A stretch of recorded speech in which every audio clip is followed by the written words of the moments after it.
Welcome my dear children. आज मैं doctor Niharika एक बार फिर आपका स्वागत करती हूँ। आओ पढ़े क्लासेस में। आज हम पढ़ रहे हैं बसंत कक्षा 8वीं का पाठ 4। पाठ का नाम है दीवानों की क्या हस्ती।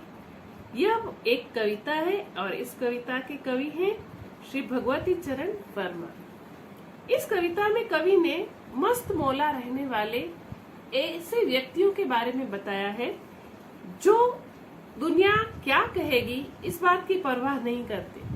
वह अपनी मंजिल स्वयं तय करते हैं। आइए पढ़ते हैं। हम दीवानों की क्या हस्ती है, आज यहाँ कल वहाँ चले, मस्ती का आलम साथ चला, हम धूल उड़ाते जहाँ चले। जहाँ हम चलना प्रारंभ कर देते हैं वहाँ मस्ती का माहौल स्वयं आ जाता है। आए बनकर उल्लास अभी, आंसू बनकर बह चले अभी, सब कहते ही रह गए अरे तुम कैसे आए कहाँ चले।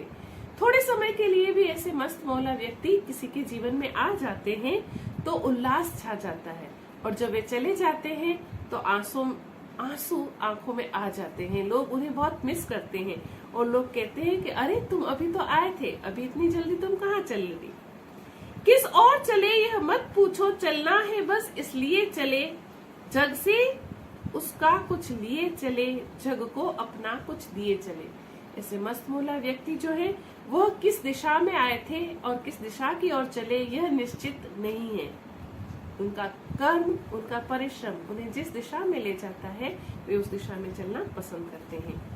जग से बहुत कुछ महत्वपूर्ण और पॉजिटिव लेकर जाते हैं और जग को, दुनिया के लोगों को बहुत कुछ पॉजिटिव बातें देकर जाते हैं। दो बात कही दो बात सुनी, कुछ हंसे और फिर कुछ रोए, छक कर सुख दुख के घूंट को हम एक भाव से पिए चले।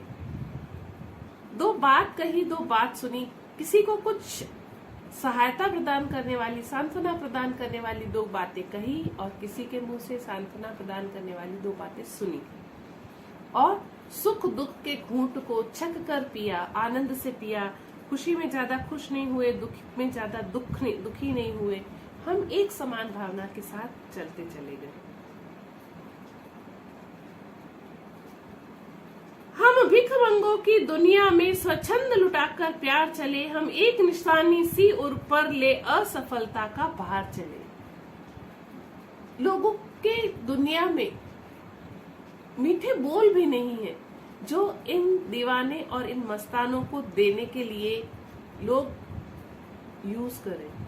मीठे बोलों को भी बचाकर छुपा कर रखते हैं, लेकिन ऐसे लोगों पर भी ये दीवाने अपना स्वच्छंद प्यार लुटाते हुए आगे बढ़ते हैं और अपने दिल में, अपने मन में एक असफलता का भार लिए चलते हैं।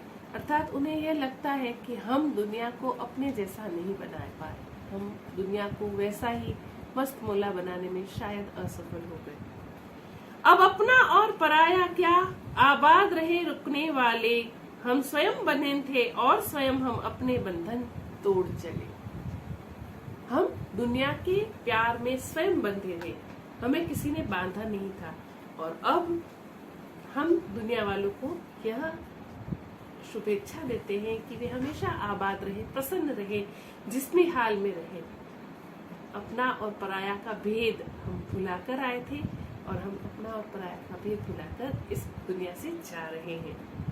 हम अपने बंधन में, प्यार के बंधन में स्वयं पड़े थे और हम इस प्यार के बंधन को स्वयं ही तोड़ चलेंगे। इस प्रकार इस कविता के माध्यम से कवि हमें यह संदेश देते हैं कि दीवाने और मस्ताने लोग समाज में आते तो हैं समाज के भले के लिए, लेकिन समाज के लोग इन्हें पहचान नहीं पाते, और जब ऐसे लोग हमारे समाज से चले जाते हैं तो हम उन्हें याद करते रहते हैं। हम अपने जीवन में ऐसे आदर्श पुरुषों का अनुसरण करें और अपने जीवन को भी श्रेष्ठ बनाएं। इसी आशा के साथ मैं आप सबको बहुत बहुत धन्यवाद कहना चाहूँगी।